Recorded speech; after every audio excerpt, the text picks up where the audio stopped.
Mañana, el día sábado próximo pasado, conocimos, Nieves, una noticia que venía desde Brasil. Así es, Nacho, se supo que Juan D'Artés fue absuelto en la causa por estupro agravado iniciada por Thelma Fardín. Esto es a raíz de una denuncia que la actriz radicó en Nicaragua en el 2018 por un hecho presuntamente ocurrido en el 2009. Luego de que se conociera la noticia de la absolución, Thelma dio una conferencia de prensa con actrices argentinas y con Amnistía Internacional en la que expresó su sentir tras el fallo. La escuchamos.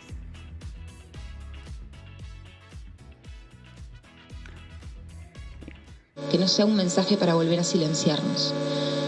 Nos dicen que vayamos a la justicia, vamos a la justicia y, como decía Martín, el propio fallo dice que está probado gran parte del abuso sexual. Está probado que me practicó sexo oral, está probado que hubo penetración con sus dedos, pero como ocurrió en el 2009, está prescripto.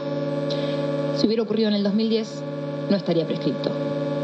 Hay que elegir en qué momento a una la usan. Y pide y explica que no hay prueba suficiente respecto del abuso sexual con acceso carnal respecto de su pene. ¿Qué esperan? ¿Qué le están pidiendo a las infancias? Yo era una niña de 16 años. ¿Qué le están pidiendo a las infancias? ¿La justicia qué le pide a las infancias? ¿Que se filmen cuando son abusadas?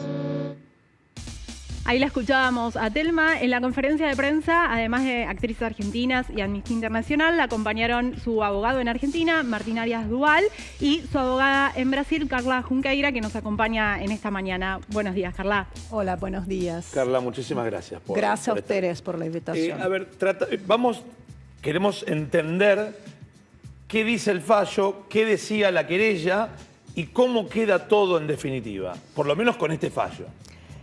Bueno, el fallo dice que está acreditado el abuso sexual. O sea, está acreditado, perdón por ser gráfica. No, por favor. No la penetración de los dedos y el sexo oral sin consentimiento. Okay. Esto dice el fallo. Y el fallo el juez no tiene duda de los elementos de prueba del abuso sexual.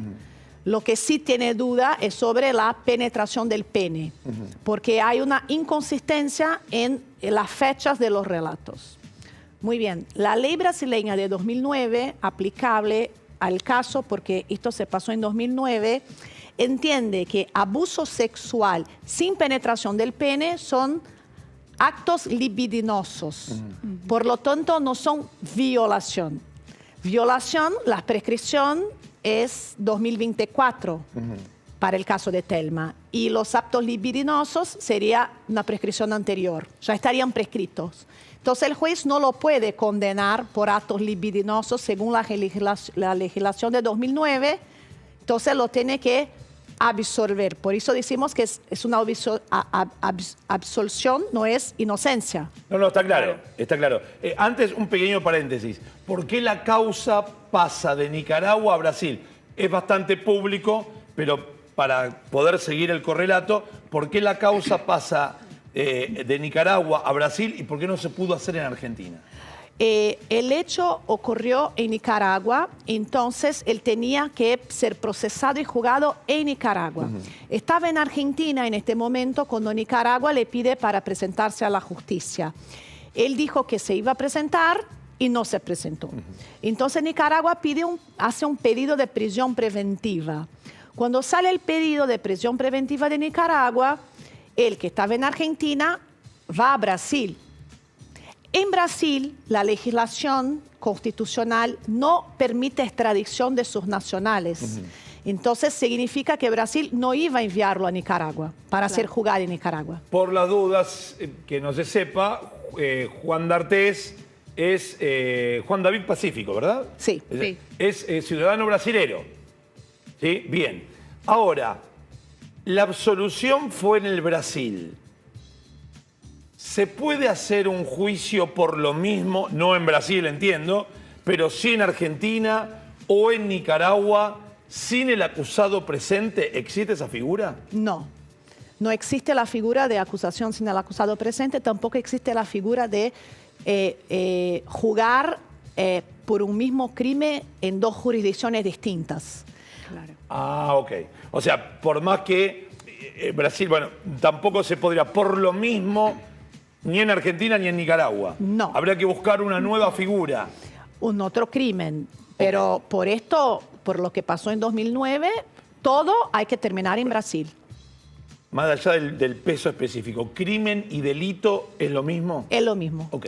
Es lo mismo. La sentencia no es definitiva todavía. ¿Ustedes van a apelar en otra instancia? Sí, vamos a apelar al Tribunal Regional Federal, que es el tribunal en la Cámara Federal de São Paulo, que que puede revertir esta decisión. Lo vamos a hacer. ¿Y eso cuánto tiempo podría demorar? Porque también la otra vuelta hablábamos con vos que el tiempo es revictimizante. Tenemos del momento que somos notificados, que aún no fuimos, porque o sea, me enteré por la prensa de la sentencia, o sea, no tengo notificación. Tenemos 5 días para apelar. Me imagino que hasta el final de la semana debemos presentar la apelación y esto se juega rápido. Carla, tengo una pregunta. Este tema obviamente acaparó mucho la atención mediática y en la sociedad argentina. Quiero preguntarte si en Brasil hubo rebote importante respecto de esta causa y cómo están las diferentes causas. Digo, si en Brasil se están animando más mujeres a hablar en estos tiempos de supuestos abusos. A paso de tortuga. Ese no es un caso súper conocido en Brasil como es acá, porque los protagonistas no son conocidos allá. Intentamos dar visibilidad al caso porque es un caso que también es importante para las víctimas brasileñas. La justicia brasileña todavía es muy conservadora en términos de aplicación de perspectiva de género en el proceso penal. Este proceso de Thelma fue muy violento. Faltó mucha perspectiva de género durante el proceso penal, lo que es muy violento, muy traumático para la víctima, pero está cambiando. Hay algunas decisiones ya de tribunales superiores que dicen de la obligación de aplicar perspectiva de género, por ejemplo, la valoración de la palabra de la víctima durante el proceso. Es un cambio, pero a paso de tortuga. ¿Y el cambio de juez durante la causa, cómo crees que incidió? Porque justo, incluso en la conferencia de prensa, Thelma dice, el juez que me vio llorando durante 5 horas no fue el mismo que hizo la sentencia. Para el que no sabe, entiendo que cambió, lo ascendieron y entonces tuvo que tomar la causa un juez suplente. ¿Sí? Esto seguramente lo benefició al acusado, porque bueno, la estrategia de defensa de procrastinar, o sea, en un momento cuestionó la competencia de la justicia federal, y esto nos llevó 1 año para reverter, y sabían que el juez Salí, que fue el juez que la escuchó, sería ascendido a la Cámara, y también contaban con esto. Y bueno, 2 meses antes del fallo cambia el juez. Y el juez que decidió no fue el juez que escuchó todos los testigos, que escuchó a Thelma, que estuvo presente durante la instrucción probatoria. Y yo no tengo duda que eso lo benefició. Pero no hay mucho que hacer. O sea, en Brasil no hay una obligación procesal de que el juez de la instrucción probatoria sea el mismo juez que falle. Claro. Ahora, pero digo, y en este caso, entiendo que revictimizar hubiese sido más doloroso, pero ¿qué hubiera tenido que pasar? Que Thelma debiera ser o comparecer nuevamente ante el nuevo juez. Claro, porque Debió haber pasado, ocurre, es así, lo tiene que pedir la parte querellante. o sea, no podemos nosotros cuestionar la competencia de este juez. Ellos cuestionaron la competencia del juez federal y le están peleando todavía en los tribunales. Si ganan, o sea, si el Superior Tribunal de Justicia en Brasilia le da lugar a su demanda de incompetencia del juez federal, este fallo es nulo. Claro. ¿Entendés? Ese es el tema. Pero nosotros, por el simple hecho de que hubo un cambio de juez, no lo podemos gestionar. No podemos gestionar. Tenemos que subir a Cámara para que la Cámara de 3, el tribunal, lo reverta la decisión. Ahora, al ser un tecnicismo, porque lo que advierto que es un tecnicismo. Totalmente. Es en vez de poner una A, pusiste una B, ergo, todo está viciado. ¿Cómo es fácil cambiar un tecnicismo uno puede decir, bueno, che, sentido común. Sí, está comprobado esto, esto y esto, pero como esta circunstancia es violación y esta es casi violación. Entonces, casi violación tiene 10 años y la otra 15. Es un cambio de carátula. O sea, nosotros entendemos que hubo un exceso de tecnicismo que trajo una injusticia. Exceso de tecnicismo. Exceso de tecnicismo que no se coaduna, no se alinea con la jurisprudencia más avanzada sobre esto, internacional y en Brasil. Por esto vamos a apelar hasta cortes internacionales, porque, o sea, el juez entendió que ella no miente. Claro. Ella no miente. Bueno, 0,001% de los casos de denuncia de abusos sexuales las víctimas mienten. Las víctimas no mienten. Y esto está probado. Entonces, o sea... No, claramente la justicia dice, esto está totalmente comprobado. Sí. No está comprobado la violación, la penetración del pene en el cuerpo de Thelma Fardín. Eso es lo que no lo puede comprobar la justicia. Claro. ¿Cómo son los...? Perdón, pero no Sí. quiero hacer ninguna cuestión grosera. Estoy repitiendo tus palabras, Carla. ¿Cuáles son las instancias que quedan a partir de lo que pasó el día sábado? Tribunal Regional Federal de San Pablo, después Superior Tribunal de Justicia, podemos pensar en el Supremo Tribunal Federal de Brasil, porque hay fallos sobre perspectiva de género ahí, y cortes internacionales, seguramente la Corte Internacional de Derechos Humanos, que ahí no van a condenar a D'Artés, van a condenar a Brasil por su fallo. Por cómo lo llevó. Carla, más allá de este resultado, ¿cuál es tu apreciación sobre lo que pasó? Entiendo que igual haber llegado hasta acá es un logro. Es un caso que ya es único por llegar donde llegamos, porque ya las víctimas que se animan a denunciar tienen que tener los recursos para esto, ¿no? Entonces, la impunidad pasa un recado de cállense.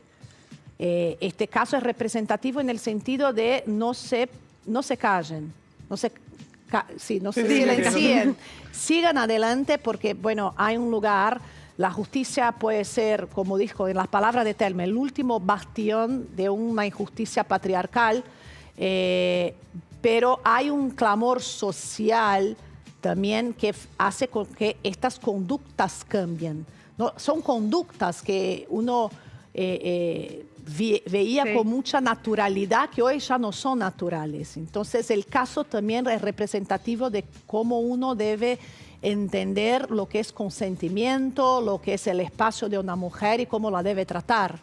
Sí, y acá, teniendo en cuenta que acepta el no consentimiento y no pone en duda el consentimiento o no.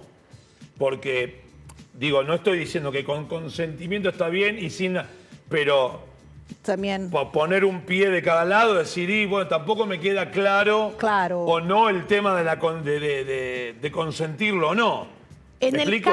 Súper, y si es no, una línea acá tenue. dice, mirá, no, acá fue la penetración de los dedos y el sexo oral fue sin consentimiento. Fue sin consentimiento y aunque hubiera tenido consentimiento, a los 16 años no hay consentimiento. No, ya lo sé, pero no es que dice, y si hubiera tenido. No, dice, ni siquiera fue sin consentimiento. No es que pone el paraguas de, y si hubiese sido. No, acá a eso me refiero. Durante el proceso ni siquiera hay la discusión sobre consentimiento, porque no existe consentimiento de niños. Claro. De una chica de 16 años, según la legislación brasileña y mayormente la legislación internacional, no, a los 16 años no consentís. Y a partir de otros casos que hubo y que se hicieron públicos, se presentó en el Congreso acá de la Nación Argentina una ley llamada Lucas Benvenuto para que este tipo de casos no prescriban. ¿En Brasil hay algún proceso así en los congresos? También hay un proyecto de ley para, o sea, alargar la prescripción, porque ¿qué pasa? Las víctimas no se animan a denunciar. Hay un proceso psicológico de disociación. Sobre todo si eran niños. Sobre todo si eran niños, que es un proceso que la víctima se olvida. Por un proceso de protección neurológico que se olvidan. O sea, en general son 34 años la media para que se animen a hablar. 34, ¿cómo pueden exigir cuerpo delito examen físico de algo que pasó, lo hicieron a Telma, un examen físico, es muy violento. Vamos a escuchar a Fernando Burlando, que es el abogado defensor de Juan D'Artés en este caso. Dale. El fallo Buenas noches, todavía no está firme. Correcto. Noches, no está firme. Estamos ahí comparto la moción del doctor respecto de que haríamos futurología. Hay que ver qué define finalmente la justicia en Brasil, que hay 2 instancias más, no una, 2 instancias más, y todavía seguramente va a pasar cierto tiempo para que esto se defina. Respecto de las acciones judiciales, bueno, no tengo duda, atento a las circunstancias, que tiene la posibilidad Juan D'Artés de iniciar un sinnúmero de acciones que tienen que ver no solamente con las consecuencias que ha generado esta denuncia inicialmente, sino también con mucha gente que de alguna manera se plegó a la misma comunicación, ha detractado y ha hecho consideraciones realmente fuera de lugar, desatinadas respecto de Juan D'Artés. Sobre todo teniendo en cuenta las consecuencias que ha provocado en la vida de Juan D'Artés. ¿Cómo funciona, Carla, orgánicamente las 2 otras instancias que quedan con respecto a la primera? Tribunal Regional Federal es un tribunal federal de San Pablo, que es la instancia, que es la jurisdicción que lo jugó en primera instancia. Esta es la primera etapa. Sí. ¿No? La segunda etapa, los tribunales superiores en Brasil están bifurcados. Superior Tribunal de Justicia, que es la tercera instancia, y Supremo Tribunal Federal, que es una instancia en teoría solo para cuestionar cuestiones constitucionales. Pero yo tal vez hice mal la pregunta y ofrezco mis disculpas. Digo, ¿cómo son entre ellos en términos generales? Digo, la segunda instancia, ¿suele rebatir la primera? ¿Responde en forma orgánica? Si la primera instancia dijo absolución, la segunda suele decir absolución. ¿Cómo funciona? ¿Va caso por caso? Es caso por caso, pero no hay una diferencia de la segunda a la primera. O sea, si hay que reverter, van a reverter. De hecho, en este caso revertimos, porque ellos habían cuestionado la competencia de la justicia federal y ganaron en primera instancia. Nosotros revertimos en el Tribunal Regional Federal y ellos están en el Superior Tribunal de Justicia. Entonces, o sea, ahí aplica el derecho. Ok. Carla, te agradecemos enormemente que hayas venido. Muchísimas gracias por darnos este ratito en este día.